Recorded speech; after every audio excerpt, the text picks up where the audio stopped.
So, let's talk about the Irish housing market. Because what's happened over the last 25 years, it isn't just a story. It's a wild roller coaster ride. We're talking about a massive, unbelievable boom, followed by a bust so devastating it shook the country to its core. And now? Well, now we're in a totally new, totally different kind of crisis. It's an incredible story of how things can go so wrong, and then, somehow, go wrong all over again. And that, really, is the big question, isn't it? After one of the most famous property collapses in modern history, how on earth did Ireland find itself right back here, staring at record-high house prices? To figure that out, we've got to look at the whole journey. And just look at the numbers here. They really tell the story. Back in 2007, at the absolute height of the Celtic Tiger boom, the average house would set you back almost 350,000 euros. Just 5 years later, that same house was worth just over 200,000, a massive drop. But today, the market hasn't just recovered, it has completely blown past that old 2007 peak. Okay, so to get a handle on this, we have to rewind the clock. Let's go back to Act 1 of this drama, the Great Boom and Bust. This is the moment where that famous Celtic Tiger roar faded to a whimper, and it set the stage for everything, and I mean everything, that was to come. And it all happened so incredibly fast. In 2007, prices are completely out of control. Then, bam, the 2008 global financial crisis hits. The Irish government makes this huge, fateful decision to guarantee the entire banking system. By 2009, the problem is so bad they have to create this thing called NAMA, basically a bad bank, just to take on all the toxic loans. A year after that, the country's in an EU/IMF bailout, and by 2012, the market is on the floor. Just a stunning, breathtaking collapse. I mean, the scale of it was just wow. Nationally, the average house price fell by 40%. But if you look at apartments in some parts of Dublin, prices crashed by over 60%. Can you even imagine that? An entire generation's wealth just gone. And here's the bill. This is what it cost the public. 62.8 billion euros.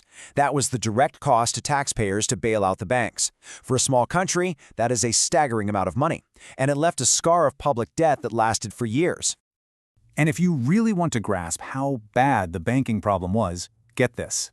74 billion euros. That was the face value of the toxic property loans that had to be moved over to the state's bad bank. It just goes to show you how the entire system was built on a house of cards. But here's the thing that often gets missed in this story. The crash had this crucial long-term after effect.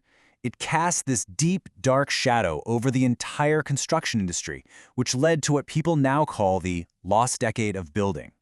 This right here is where the seeds of today's crisis were planted. You see, construction didn't just slow down a bit. It basically stopped. It collapsed. Developers went bust, skilled workers had to emigrate to find work, and for years, almost nothing was built. So, as the population inevitably started to grow again, the country was quietly digging itself into a very deep and very dangerous housing hole.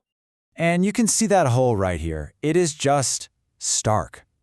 Ireland's own central bank estimates that the country needs to build around 52,000 new homes every single year, just to stand still. And the reality? We're only managing about 32,000. That massive gap, year after year after year, that's the fundamental problem. So that brings us right up to today. You've got this long-term supply problem bubbling under the surface for a decade, and now it has just collided head-on with a sudden, massive new force. It has created an absolute perfect storm in the housing market. And this storm really has two parts. On one side, you have that supply squeeze we've been talking about. That's the legacy of the lost decade, but it's also made worse by a slow planning system and rising construction costs. And then, smashing into it from the other side, you get this huge demand shock, driven by a historic surge in migration. And the scale of that demand shock, it's just incredible. In the single year leading up to April 2024, net migration into Ireland was more than 79,000 people. You throw that tidal wave of new demand into a market that was already starving for homes, and the result was always going to be intense pressure on prices and rents. So you start to put all these pieces together, right? The bust, the lost decade of building, the new demand shock, and you realize this isn't just a normal market cycle. This isn't just an up and down. We are looking at a deep structural problem that has been decades in the making. So let's just recap the core reasons. First, you've got that huge legacy shortfall in houses from the lost decade. Second, you have ongoing bottlenecks in the planning system. Third, that massive demand shock from migration. And finally, you have the lasting changes from the 2008 crash itself. That crash changed the whole game. The central bank brought in much stricter lending rules, which made it harder for normal people to get mortgages. And at the same time, big international investment funds swept into the market. All of these things are connected. And this all leads us to the crucial takeaway, the single most important thing to understand.